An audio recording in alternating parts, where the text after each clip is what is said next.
Muito bom dia, meus amigos. Com a graça de Deus, do Cristo Jesus e de Maria Santíssima, da espiritualidade maior, nós estamos aqui novamente, né?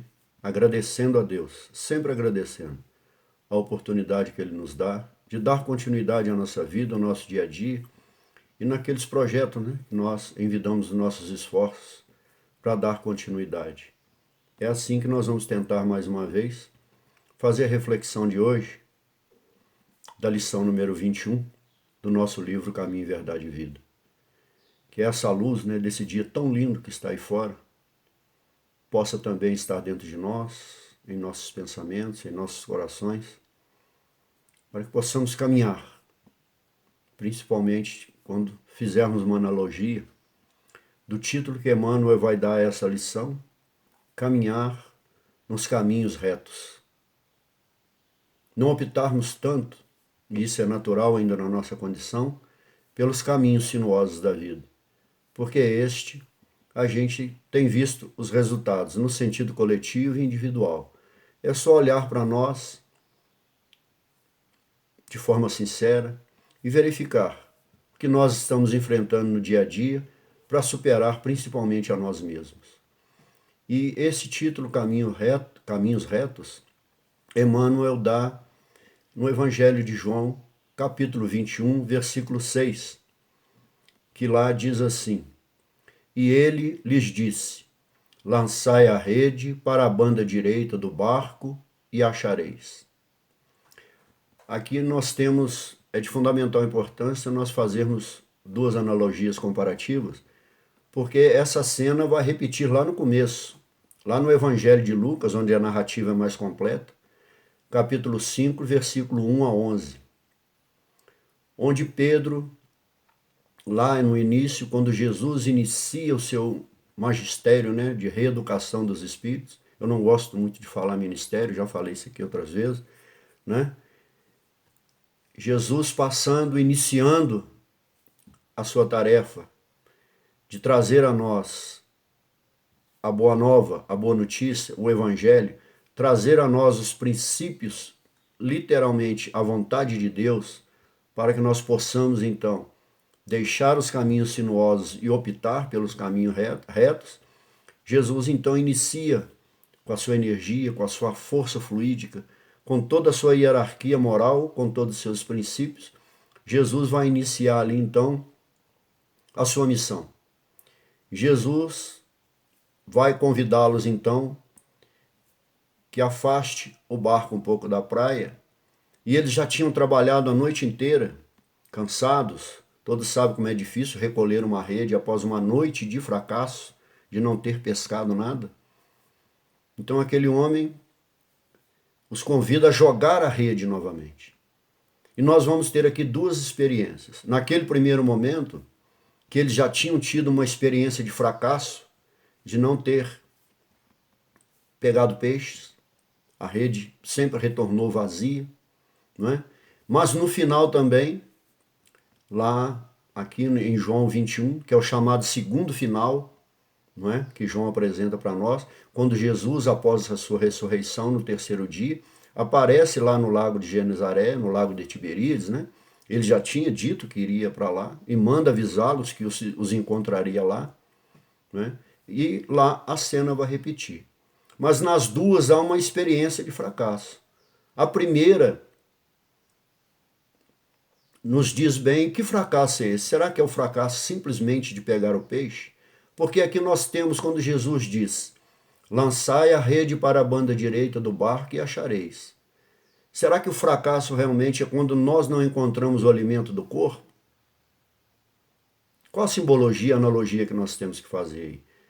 Porque eles não pegaram aquele dia, mas poderia pegar em outro. Não é? Eles conheciam as marés, conheciam todo o sistema, eram pescadores profissionais. Mas acharemos o quê? Nós temos que achar um alimento para o corpo, mas na realidade essas duas experiências nos apontam o quê? Que no mar, no sentido literal falando, encontraremos o peixe para o alimento do corpo. Mas quando nos lançarmos no Cristo e nos seus princípios e no seu evangelho, nós vamos achar qual alimento? O alimento para o espírito. Mas em ambas as situações, é uma experiência de fracasso. Mas nas duas situações, Pedro escolheu. Pedro confiou, Pedro acreditou. Mestre, já que o diz, lançaremos a rede. Lançaram de novo.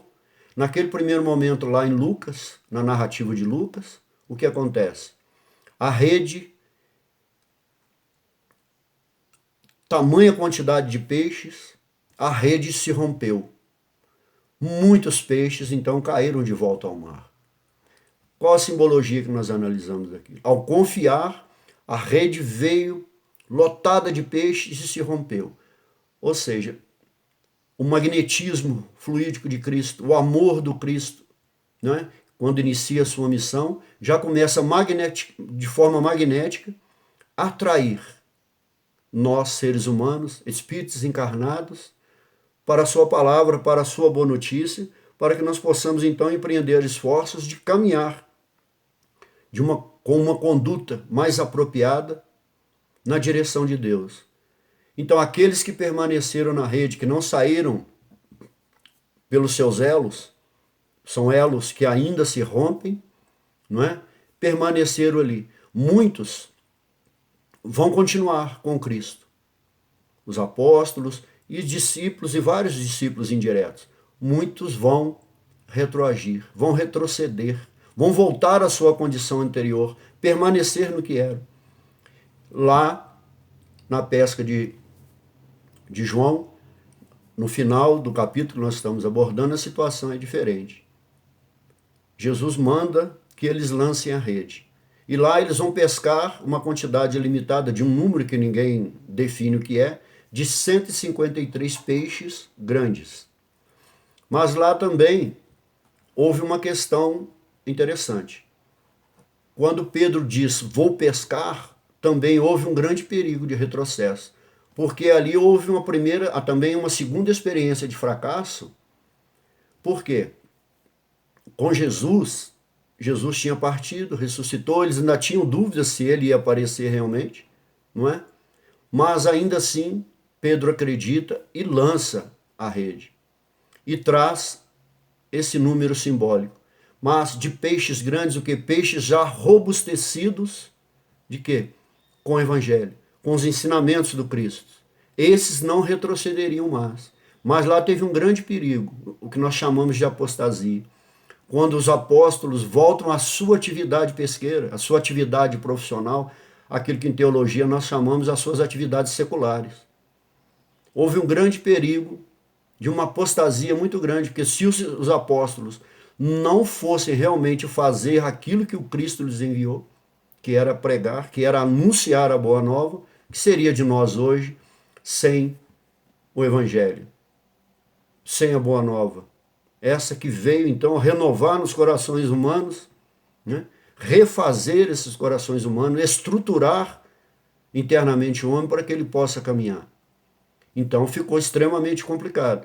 Mas, mais uma vez, Pedro, como no começo acreditou e lançou, o que nós entendemos aqui? Que nós, a humanidade, naquela época também, ao lançar, nós aprendemos que é em Deus e com Cristo, e no Cristo, é que é o Evangelho que nós devemos nos lançar. E Pedro, nas duas vezes, Pedro lançou o Evangelho, lançou-se completamente nos ensinamentos do Cristo. Ele acreditou.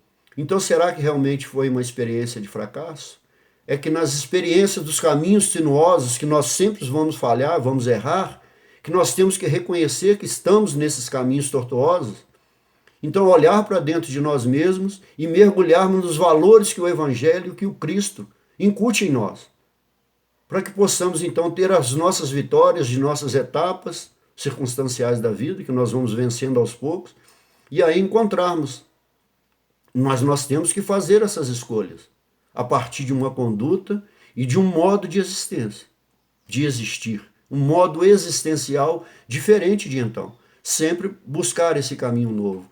Então, quando Jesus diz lançar e Pedro se lança, essa é a fé, simbolicamente fazendo uma analogia com Abraão, e Paulo nos ensina muito bem, quando ele fala de Abraão, Pedro age Pedro, ao escolher, ele faz uma escolha, mas ele age, ele acredita, mesmo sem saber quem era aquele que pediu a ele, após uma noite exaustiva, que lançasse a rede novamente. Ele acreditou, ele agiu, mesmo que sem saber, sem muitas expectativas, eles estavam exaltos.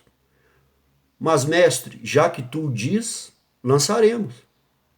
Essa é a fé. É a fé que nós, Pedro, ao confiar em Jesus, essa é a fé que não pede muitas informações. A fé que não exige resultados. A fé que não quer certeza. Ele apenas acredita e se lança. Então, quando eles se lançam, eles confiam a um despertamento, não só de Pedro, como dos pescadores em geral ali, como todos aqueles que estavam ali, uma multidão, como diz na narrativa. Ou seja, porque eles perceberam que naquele momento em que as redes vieram abarrotadas de peixes, ela ainda se rompeu, não é? Aquele magnetismo, aquela força fluídica e espiritual de Jesus, não é? Da sua magnitude moral, principalmente, não é?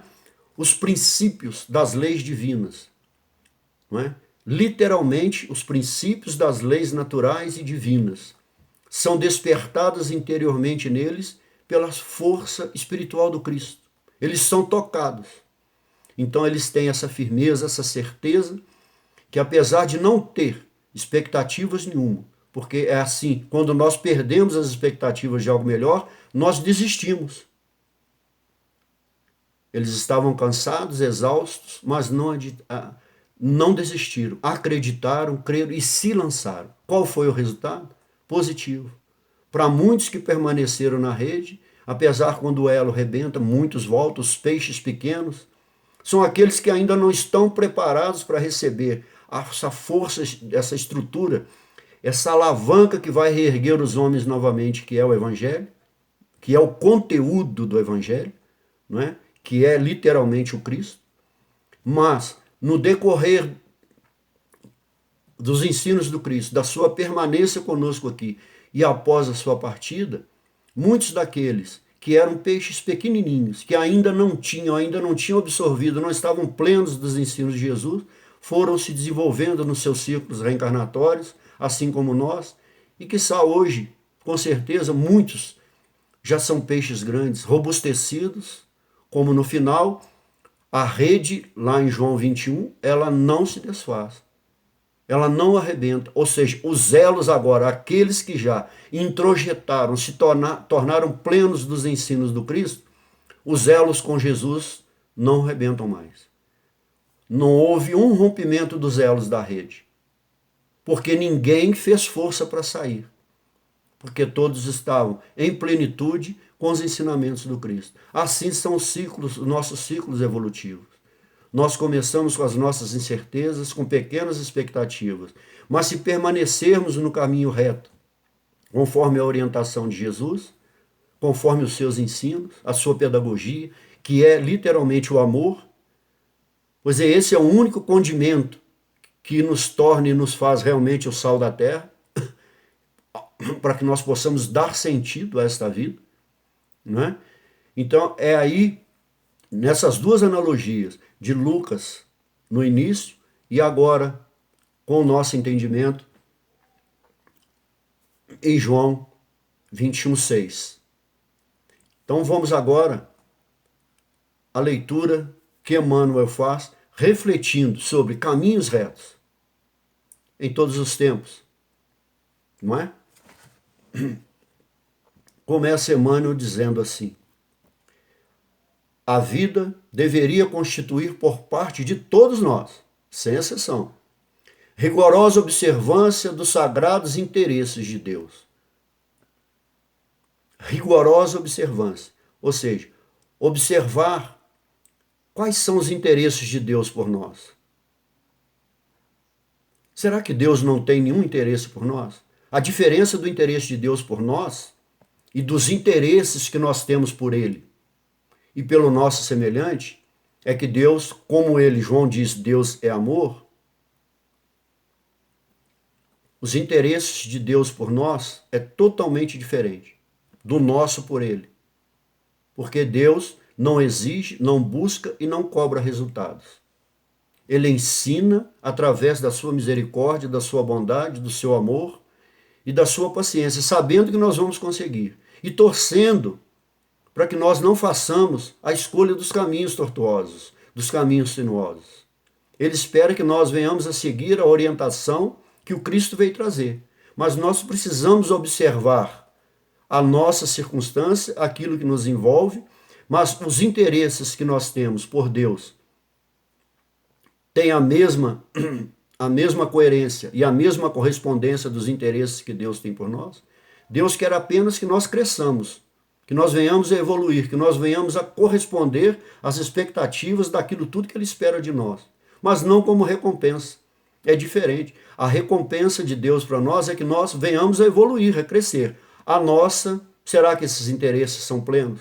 São interesses sinceros, verdadeiros? Ou nós estamos esperando, ou estamos buscando em Deus interesses que satisfaçam as nossas necessidades egoístas, que satisfaçam o nosso orgulho, a nossa superioridade, a nossas escolhas, que nos torne melhor do que o outro, que Ele facilite o nosso caminho?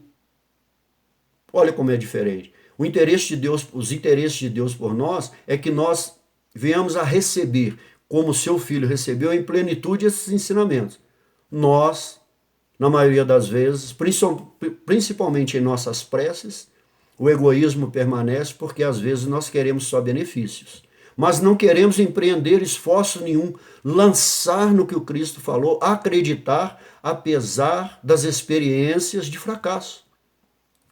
Pedro, nas duas experiências, ele acreditou. Uma no início do magistério, das ações de Cristo por nós aqui nesse plano físico, e no final também, sem a presença física do Cristo. Nós estamos fazendo isso? Ou nós só estamos querendo que alguém venha à nossa frente, como João Batista veio o caminho do Cristo, prepare o caminho, deixe o caminho plenamente reto e nós caminhemos na direção da evolução sem nenhuma dificuldade, sem nenhum percalço? O caminho que nos oferece facilidades plenas são os tortuosos, são os sinuosos. Agora, os retos, por quê? Eles são mais difíceis. Porque nos caminhos retos, que exigem uma conduta que seja coerente, moral, principalmente no aspecto moral, na nossa relação com Deus, e no nosso entendimento de que somos espíritos e que a espiritualidade é a que nos levará a trilhar esse caminho, ela é mais difícil por quê? Porque nós temos que vencer a nós mesmos. As vantagens que nós encontramos nos caminhos sinuosos, as supostas facilidades. No caminho reto nós não vamos encontrar. Nós vamos encontrar justamente as dificuldades. Mas com Cristo, que é o Evangelho, a partir do momento que nós acreditarmos e formos nos lançando, as vitórias serão maiores e à medida que elas forem nos preenchendo, nós não optaremos mais pelos caminhos que margeiam o caminho reto, que é na direção do retorno à condição de filhos. Né? Filhos plenos de Deus, não mais servos do mundo material. Então segue o Emmanuel. Frequentemente, porém, a criatura busca se sobrepor aos desígnios divinos. Ou seja, a proposta dos caminhos tortuosos, dos caminhos sinuosos, ela incita em nós, ela nos traz alguns impulsos pelas nossas paixões humanas, achando realmente, e nos faz acreditar, que nós podemos sobrepor a Deus desígnio aos seus projetos. Será que podemos? Nós temos que analisar a nossa condição, o nosso orgulho é que diz que nós somos superiores a tudo. Cada um nos seus caminhos, com seus fracassos, mas principalmente aquele que quer esconder, aquele que opta pelos caminhos tortuosos, pelas facilidades, mas ele procura esconder de si mesmo consciencialmente, como vai ser os seus ciclos evolutivos?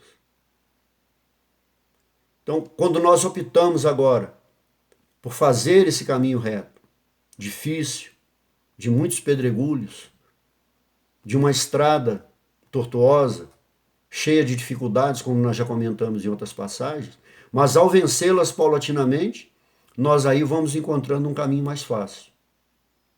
Mas precisamos vencer como? Vencer a nós mesmos, reparando os caminhos que nós danificamos anteriormente. Então é necessário reparar. E só reparando aquilo que nós mesmos fizemos, não por indução de Deus, mas por escolhas nossas, de não lançarmos no caminho da conduta reta. Segue Emmanuel.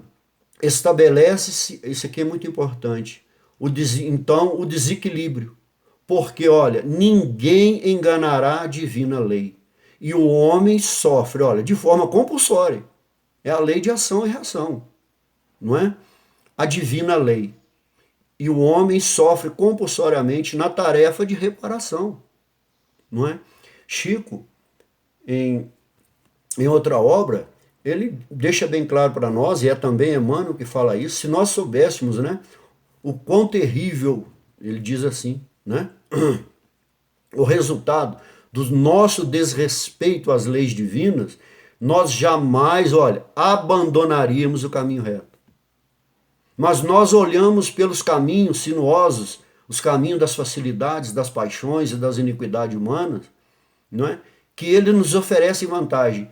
Optam pela margem e pelos desvios, não é? Pelos caminhos que margeiam o reto, que aqui as facilidades são maiores e cortando o caminho, né, como diz, você estará lá na frente. Esse que está no caminho reto, ele não vai nem perceber, você vai estar lá na frente dele. E quando a realidade vem a nós, aí nós percebemos que estamos muito atrás, ao optarmos pelo caminho das facilidades humanas. Nós temos que conviver normalmente, naturalmente, com tudo que o mundo material nos oferece. Equilibrados, com sensatez, com lucidez, sem negligenciarmos os projetos divinos. Aí sim, nós vamos aos poucos vencendo. E a maturidade espiritual vai nos tornar então mais fortalecidos para, através de nossa conduta, enfrentarmos as dificuldades da vida. Não é?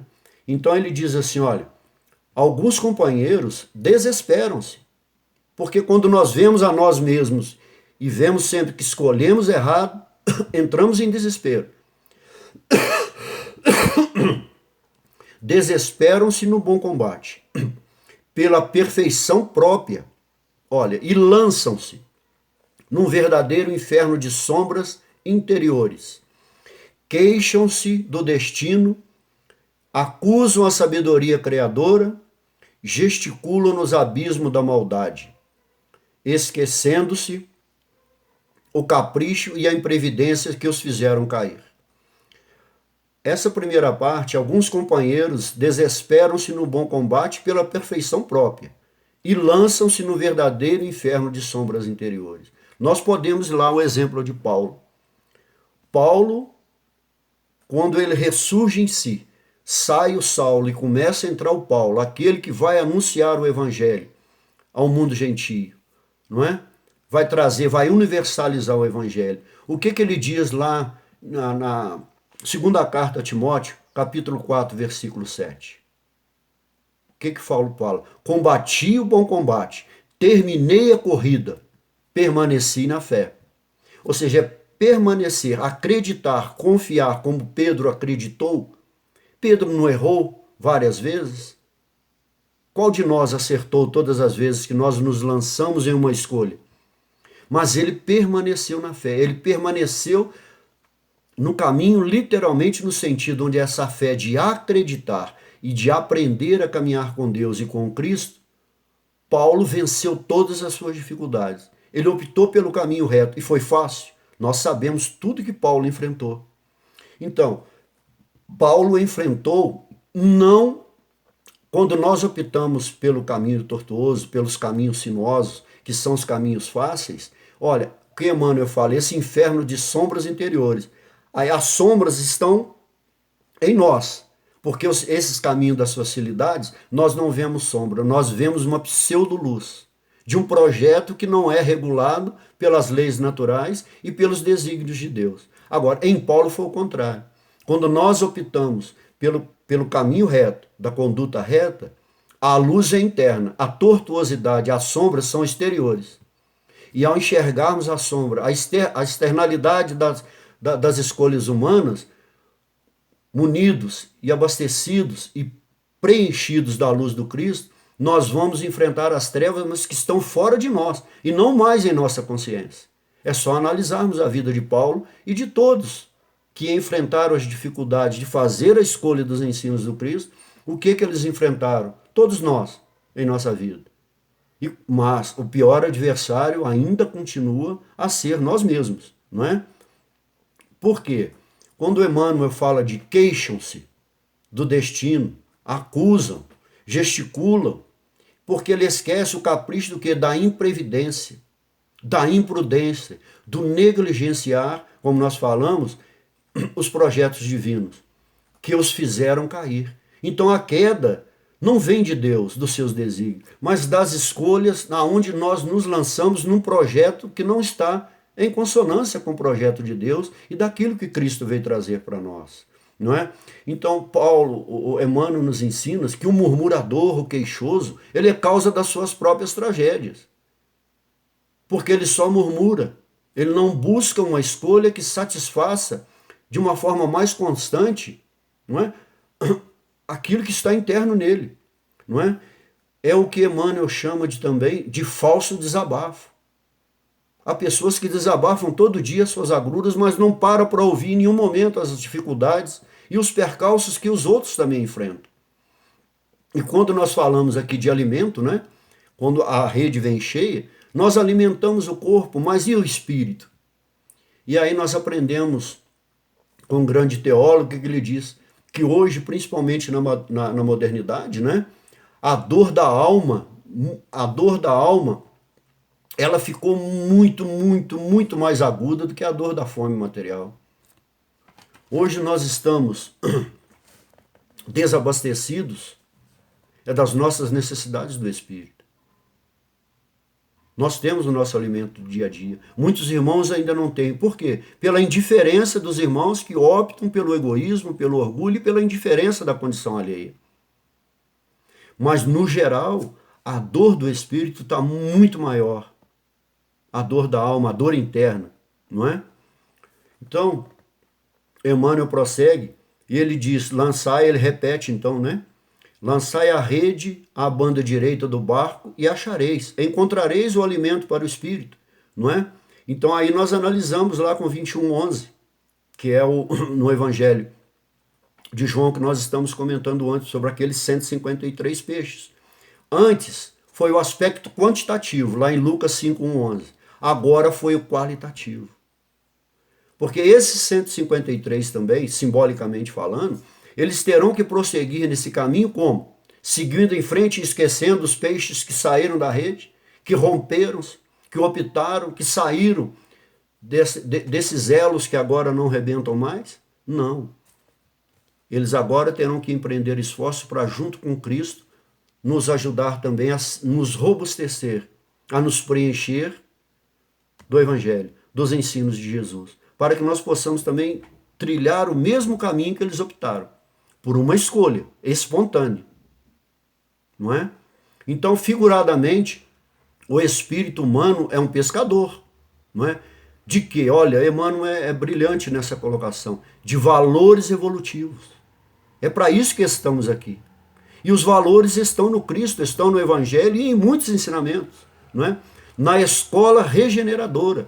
Se nós estamos aqui regenerando de algo, é porque nós precisamos da terra. Então o que nós falamos? Os navios, aquilo que nós estamos que lançar. Os navios, se eles permanecerem no porto, eles estão seguros, mas os navios não foram feitos para isso. Eu li uma frase esses dias. Eles foram feitos para se lançar ao mar, nas dificuldades das ondas tempestuosas. Assim é a vida. E se nós ficarmos num pseudo porto seguro, nós estacionaremos no nosso caminho evolutivo, não é?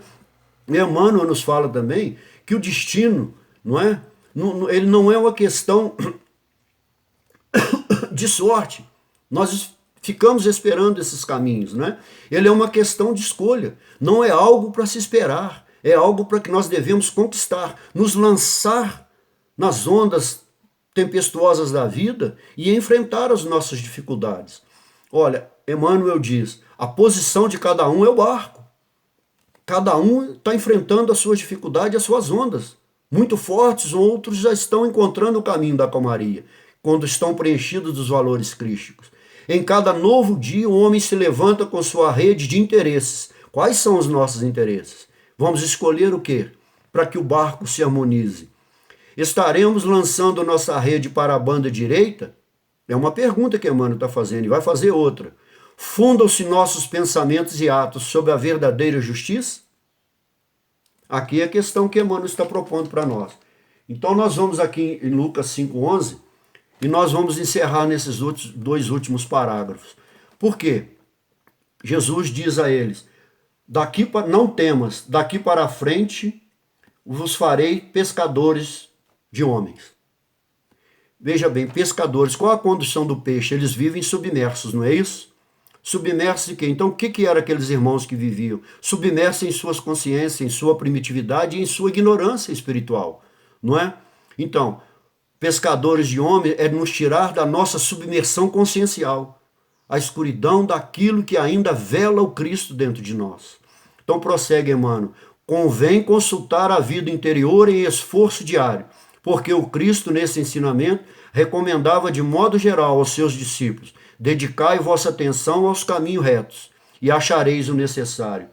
Então, no 5,11, olha o que nos diz. Então, atracando as barcas terra, deixavam tudo e o seguiram. Por quê? Eles atracaram após confiar em Jesus. Então, Cristo é o porto seguro. Cristo é o porto seguro que nós podemos atracar. Cristo para quê? Para que possamos navegar na nossa vida, nas tempestades, nas dificuldades, em tudo que nós estamos passando. Se nós, porque achareis o necessário, ou seja, a medida justa, os projetos e os desígnios de Deus estabelece e nos dá. Deus, quando prevê e provê tudo, provê a medida justa para cada um de nós. Então, essa, como nós falamos em Pedro, essa é a fé que não questiona, é a fé que sabe e que sente, tem essa percepção do Cristo em nós, mesmo não tendo a visão das coisas. Nós acreditamos e devemos nos lançar como Pedro lançou. É a fé que sabe que em Deus há uma visão que sabe e vê tudo por nós. Mas nós precisamos acreditar como Pedro acreditou e nos lançarmos na vontade de Deus, na vontade do Cristo, que é zelar e sempre zela pelos nossos interesses, para que venhamos optar pelos caminhos retos. Que a paz do Cristo Jesus esteja convosco em mais um domingo, em mais uma semana. Muito obrigado, até a próxima.